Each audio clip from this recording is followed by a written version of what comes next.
Legal, vamos então continuar, né? Como eu falei, ia dar uma continuação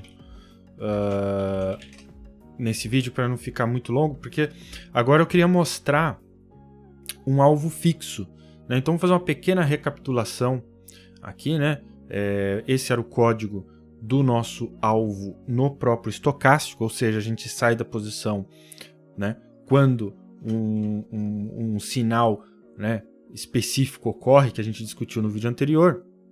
Então eu quero te chamar a atenção para esta operação aqui, né? Então note que a gente tem uma entrada na venda aqui, fechou fora, e a gente estabeleceu, né, que havendo o fechou fora, fechou dentro, que é a barra vermelha, né, porque a barra branca logo anterior fechou fora e a barra vermelha fechou dentro, né, e neste mesmo momento o MACD estava acima de 50. Perdão, MACD não, o estocástico lento. Fizemos a entrada aqui no rompimento da mínima, né, e a gente foi sair apenas, né, quando o MACD, continuo falando MACD, quando o estocástico, né, foi abaixo do nível 20, né, que na verdade não foi nesta barra, perdão, foi na barra branca, mas como a gente conversou, né, foi aqui, a primeira vez, né, que ele de fato saiu, né, ou entrou essa região sobrevendida, né, e a gente faz a saída, obviamente, como é uma saída de fechamento de posição, é ordem mercado, ele sai no candle seguinte, né? E por estarmos posicionados, este sinal aqui, né, que seria esta barra verde, não gatilha uma entrada, né? Porque a gente já tinha uma posição do lado da venda aberto, né? Então, vamos dar uma apagada aqui para dar uma limpada, mas eu quero que você continue observando, né, este sinal que foi a nossa gatilho de venda. Se a gente agora, então, no código do alvo fixo, que eu vou explicar aqui com calma, tá? Eu quero te mostrar esse mesmo período, né, o que acontece com as operações. Então, note que esta operação, né, que ocorreu entrando, né, no rompimento deste candle vermelho na venda, né, foi estopada logo no candle seguinte aqui em cima. Por quê? Porque no meu alvo fixo eu estabeleci um stop de 2%. Então a gente pode confirmar isso, né? Se a gente fizer assim, ó, pegar aqui ó, o momento da entrada e arrastar aqui até o nosso stop ali, né, o valor da saída, você vê cadê ali, ó, 2%. Né? Eu não vou conseguir acertar perfeitamente, né, mas você vê que então foi no 2%. Né? E eu vou mostrar isso no código já já. Mas, né, eu quero te mostrar então, por termos saído dessa posição, né, logo em seguida, neste sinal, então a gente estava liberado para fazer entrada, que foi o que aconteceu aqui no rompimento da máxima agora do candle verde, né? A gente fez a entrada aqui na compra, né? Porém fomos estopados aqui embaixo. E aí, note que o nosso stop, então se a gente pegar aqui, ocorreu em 3%. E por que isso? Porque se você observar, vamos limpar a tela agora aqui. Cadê minha caneta? Se você observar, né, aonde seria o 2%, então vamos mostrar onde seria o 2%. Né? Aonde seria o 2%? Por volta daqui, né? Existe um gap. Né? Então se você olhar, né, onde a gente estava marcando 2%, há um gap. Portanto, né, ele saiu aonde? Na abertura do candle seguinte, tá? E existem algumas formas de fazer isso, eu vou mostrar aqui, tá? Eu vou mostrar e queria, por isso que eu quis dividir esse vídeo, porque agora eu quero falar de um outro assunto aqui sobre, né, justamente saídas em gaps, né? Que eu quero fazer um paralelo, aí, aproveitar esse setup e esta operação aqui para a gente falar sobre isso. Mas vamos por partes. Vamos falar sobre o código em si, né, de fazer essa saída agora num valor percentual e não, né, num valor móvel, que seria através de um indicador. Né? Então, se a gente olhar e comparar os códigos, você vai ver que até aqui eles são exatamente iguais. Né? Então, você note que eles são exatamente iguais justamente porque as entradas continuam acontecendo da mesma forma. Né? Então, você vê que ali as nossas buscar as condições de compra, os sinais de compra e venda, nada mudou. A nossa pintura aqui de barra também nada mudou. A nossa entrada, né, o nosso envio de ordens stop para posição, né, nada mudou. Continua sendo no rompimento da máxima no caso da compra e no rompimento da mínima no caso da venda. É a partir daqui que o nosso código, então, é diferente. E onde que está a diferença? Então, se a gente voltar muito rapidamente aqui para o nosso código antigo, era simplesmente, né, fechar a posição, né, baseando-se no estocástico. O que a gente fez agora no alvo fixo? Eu ainda preciso confirmar que eu estou posicionado, então você note que eu tenho 2 blocos de teste principal, né, vamos dizer assim. Então deixa eu demarcá-los aqui. Um para, né, as nossas operações de venda. Então vou pintar ele, vou selecionar ele de vermelho aqui, de roxo. E um para as nossas operações de compra. Né? Então, estando comprado, ou seja, estando numa posição de compra aberta, né, eu vou calcular 2 valores que eu vou precisar para fazer, né, meus alvos e meu stop fixo. O primeiro é meu alvo, então meu VA, e o segundo é meu VS, meu valor de stop. Né? O alvo será o buy price. O que é o buy price? Buy price é o preço em que eu me posicionei na compra. Então, eu uso essa variável ou essa função, né, para retornar o valor da posição, né, que eu abri, o preço, né, no caso da posição que eu abri. Claro que a gente está aqui num gráfico de ações, então esse valor é medido em real, né, em moeda, em real. Agora, claro, se você tiver num gráfico, por exemplo, como mini índice, mini dólar, é pontuação, né? Apesar da função ser a mesma, né, o buy price, ela vai retornar o valor, né, na unidade do gráfico que você estiver trabalhando, né? Então, mini dólar, mini índice vai retornar em pontos, né? Um gráfico de ação, como é o nosso exemplo aqui, ele vai retornar em real, né? E aí, o que eu vou fazer? Como é alvo, né? E como é um alvo de compra, o que eu quero fazer, né? Eu quero projetar esse alvo para cima, né? Obviamente, se eu estou comprado, eu quero que sair lá em cima para fazer meu lucro, né? Então, por isso eu somo a este valor, né, de buy price, que essencialmente é o valor em que eu entrei, né? Que é onde está essa setinha verde aqui, mais o próprio buy price vezes 0,05, que em essência nada mais é do que dizer mais 5% do buy price, né? Então, o meu alvo está em 5%, basicamente. Tá? Eu poderia ter feito uma variável, por exemplo, alvo divididos por 100, né? E usar alvo aqui como uma constante para eu fazer essa configuração? Poderia. Né? Poderia ser um parâmetro? Poderia. Né? Essencialmente, né, 0,05 é nada mais do que 5 dividido por 100. Né? Então, claro, eu forcei aqui o valor já especificamente, né, para dar uma limpada no nosso código, mas nada te impede de criar um argumento aqui, uma constante, uma variável, um parâmetro que seja, né, para você configurar qual será o seu alvo. Né? E aí, se você quiser, por exemplo, um valor em porcentagem, né? Então quer determinar um parâmetro em porcentagem, onde o usuário pode dizer 5, né? Para que isso seja calculado como porcentagem, né? Nada mais você precisa fazer é justamente isso, né? Pegar essa constante, ou essa variável, ou esse parâmetro, né? Que você pode chamar de alvo, ou como você queira, e dividir por 100, né? E aí, obviamente, você multiplica pelo buy price, né? Para justamente te dar essa porcentagem do buy price, né? E aí você soma a ele mesmo para te dar, então, esta amplitude, este pulo, né? No caso aqui, 5%. Estou chutando aqui, claro, ficou muito mais lá para cima, 5%, né? Mas é só para você ter uma ideia aqui. O mesmo eu faço para o meu stop. Obviamente, a diferença é que eu vou subtrair do meu buy price, né? Porque o meu stop vai ser para baixo, né?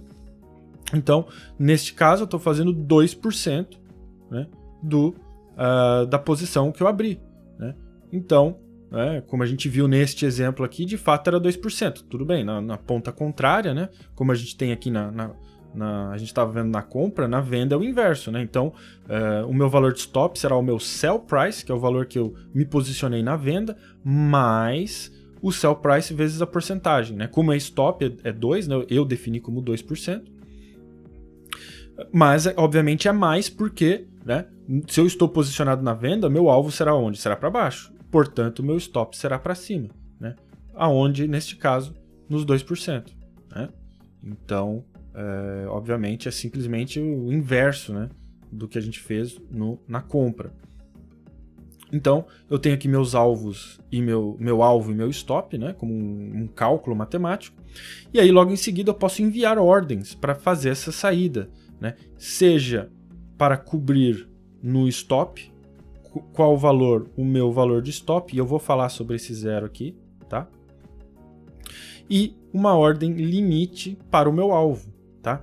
Eu já falei várias vezes, né? Diferença entre ordem limite, ordem stop, preço limite. A gente tem um guia de backtest, onde eu falo sobre isso. Eu tenho um guia sobre ordens, a diferença e construção de cada ordem, não simplesmente programaticamente, tá? Mas para você entender muito bem no mercado qual que é a diferença e a construção técnica de cada uma delas, tá? Porque existe um uso estratégico dessas ordens, tá? Não é simplesmente sair jogando ordem. Então, eu discuto muito isso nesses dois vídeos.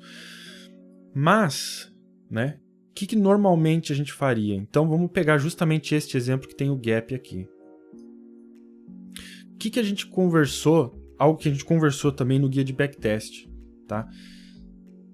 Se eu colocar, note que uma ordem de stop, então vamos focar na compra, que é o exemplo que a gente vai tá observando aqui, né? A gente comprou e foi estopado aqui embaixo, mas houve um gap no meio, tá? Então, o que aconteceria? Porque normalmente, como que a gente configura uma ordem stop? Né? A gente coloca o valor e repete o valor, porque se a gente abrir a configuração da função sell to cover stop, né? Venda para cobrir stop, né? A gente tem um preço stop e um preço limite. Né? A gente tem um terceiro parâmetro, quantidade, que não é obrigatório você especificar. Você pode, né? Se você não especificar, ele usa o lote mínimo, tá? Então, para fins de backtest, eu acho mais sensato não especificar, né? Porque a ideia não é reproduzir uma operação necessariamente real, é justamente observar como que um sistema se comporta, né? Então, mas claro, para usos mais específicos, né, necessidades mais específicas, você pode querer especificar a quantidade dessa ordem. Quando eu faço isso, que eu tenho os dois valores aqui, tanto o meu preço stop como o meu preço limite no mesmo valor, significaria dizer que eu tenho um stop offset zero. Tá? Eu não vou ficar entrando nesse detalhe, porque é o que eu discuti, stop offset, né? Eu discuti no guia sobre ordens, tá? Mas, efetivamente, olha o que acontece. Né? Eu salvei o nosso código, agora eu alterei, a minha saída não ocorreu. Por quê? Porque numa ordem stop sem stop offset, né, quando ele tentou executar nesse preço, basicamente ele não conseguiu. Né? Ele não conseguiu porque ela foi essencialmente pulada. Né? Então, o que ele vai precisar agora para ele executar essa ordem? Ele vai precisar que esse preço volte a subir acima desse nível para cair de novo nele e aí sim ser executada com uma ordem stop. Tá? O que não é realmente, né, obviamente, ideal, né, para fins de backtest, não condiz com o que seria a realidade. Né? Se a gente tem um gap, na realidade, o que a gente gostaria de fazer? Né? Um gap rompendo o nosso stop, a gente quer sair o mais rápido possível. No guia de backtest, eu mostro uma pequena, como é que eu posso dizer assim, gambiarra, onde você pode fazer isso. Então vamos remover o sell to cover stop e vamos usar esta pequena configuração que eu fiz aqui, onde eu testo se a mínima, né, do preço estiver abaixo do meu VS, né, que seria o meu stop, ele fecha a posição. Né? Então, basicamente, ele testa, olha, a mínima, né, está abaixo lá do meu stop, que estava aqui, né, nos 2%, então fecha a posição. Quando ele fecha a posição com close position, o que acontece? Fecha no candle seguinte, na abertura do candle seguinte. Então você pode argumentar que existe um atraso aqui na saída da operação, né? Que também não é ideal. Né? Agora, eu fico preocupado, né, justamente porque programaticamente, né, e até mesmo operacionalmente, as pessoas ainda têm dúvidas sobre preço stop, preço limite. Né? O jeito mais correto de fazer seria então justamente não usar, né, essa gambiarra e usar né, o nosso valor de stop, né, porém, no nosso preço limite, usar o valor 0. Porque, né, ele aceita, então, qualquer preço abaixo, né, do valor que eu estipulei, né, que é um valor aqui que eu não sei, aqui em 2%. Né? Então, o que isso efetivamente significa é que no momento que ele abre o candle seguinte, né, ele já sai, né, porque foi o primeiro momento em que ele atendeu aquela minha condição, né, para executar a ordem, tá? Novamente, eu não vou ficar discutindo a sequência de eventos, foi algo que eu discuti com muito detalhe no nosso guia de ordens, tá? Onde eu expliquei toda a sequência de eventos, né? Mostrei no book o que acontece, né? Com uma ordem stop, uma ordem limite, uma ordem a mercado, como que constrói, né? Mas, por que eu não gosto de trazer esta metodologia para os meus códigos? Porque quem não está familiarizado com isso, quem não está muito consciente disso, né, ao ver isso aqui, muito provavelmente não vai entender, né, e acaba cometendo erros na construção, né, dos seus códigos. Né. Eu estou mostrando aqui porque eu vejo que as pessoas agora estão, né, avançando aí, estão começando a entender, né, às vezes me perguntando também, né, não dá para configurar stop offset nas ordens, né, de backtest. Tecnicamente dá, né? Claro, a gente ainda continua tendo as limitações que a gente tem, né, de forma geral de backtest, né, onde a gente não pode, a gente não consegue reproduzir com 100% de fidelidade o que aconteceu, né, de fato no mercado real, né? Mas você começa a se aproximar, né, nunca chegando de fato na perfeita reprodução, né? Mas você chega o mais próximo que dá, né? Dentro das limitações da ferramenta, né? Também, né? Obviamente. Então, eu queria apresentar, né? Aproveitar esse vídeo para apresentar essa metodologia também. Então, neste caso, né? No meu stop configurado com um preço limite em 0, né? Na venda, eu não preciso dessa gambiarra, né? Dessa pequena gambiarra aqui, tá?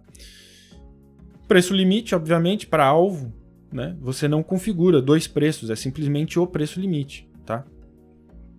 No caso da venda, né, que seria a ponta inversa, né, a diferença é que na compra stop, né, o nosso preço limite vai ser um valor acima, tem que ser um valor acima, né, do valor que a gente estipulou. Então, para, né, ter certeza que vai ser um valor, claro, 0 é o menor valor possível num gráfico. Agora, o maior valor possível é virtualmente infinito, né? Claro, nenhum ativo vai chegar neste valor, né? Acredito, né?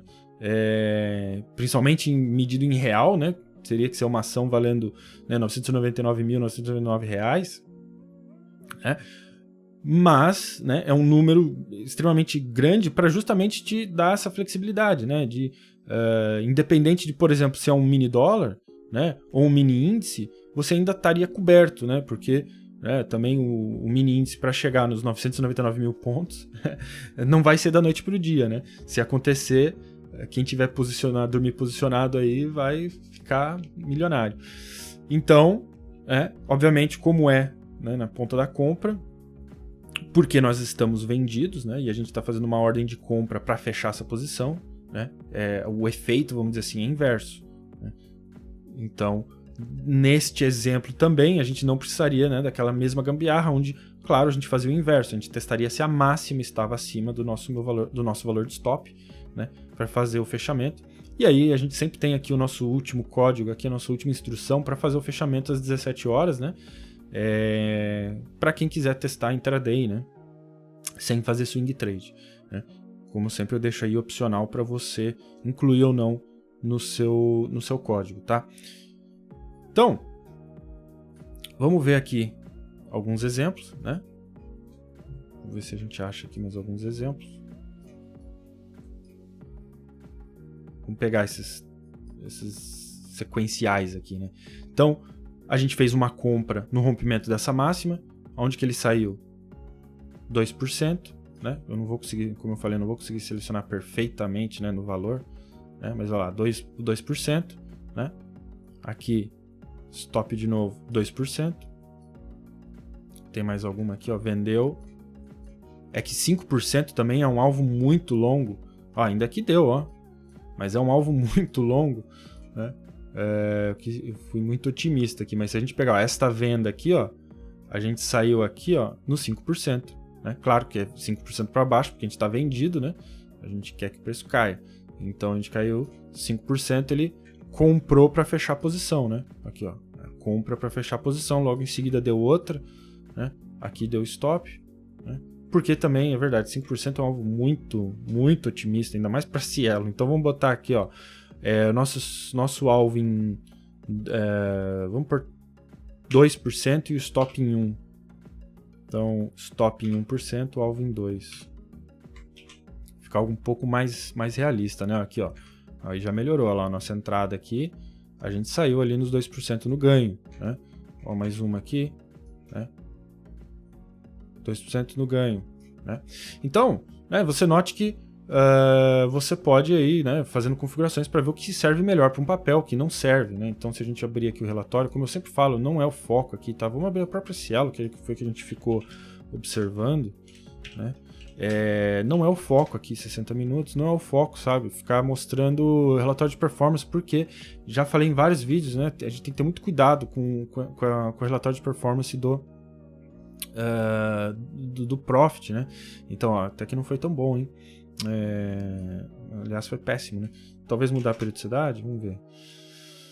Não, vamos ver aqui, 120 minutos, também não, 15 minutos, pior. Vamos ver o outro ativo, vamos pegar aqui, vamos pegar um aleatório aqui só pra gente fechar. Magazine Luiza, opa, falei Magazine e cliquei em outro. 15 minutos, vamos lá, vamos adicionar. Magazine já deu um pouco melhor aqui, era 15 minutos, né? Vamos colocar 60, 120. 120 já não deu muito bem, não. 30. Enfim, né? Você pode aí fazendo seus ajustes, né? Ver o que funciona melhor, o que funciona pior, né? Um stop mais longo, às vezes para dar chance do preço respirar, um alvo um pouquinho mais longo, né? Enfim. Mas eu queria aproveitar, então, né, nesse vídeo para fazer essas duas observações. Primeiro, falar sobre alvo fixo. Então, a gente viu como fazer alvo fixo percentual e falar sobre ordens stop, né, usando preço limite, né? Então, a gente literalmente aprendeu a configurar aqui um stop offset, né, na nossa ordem stop, né, para o nosso backtest.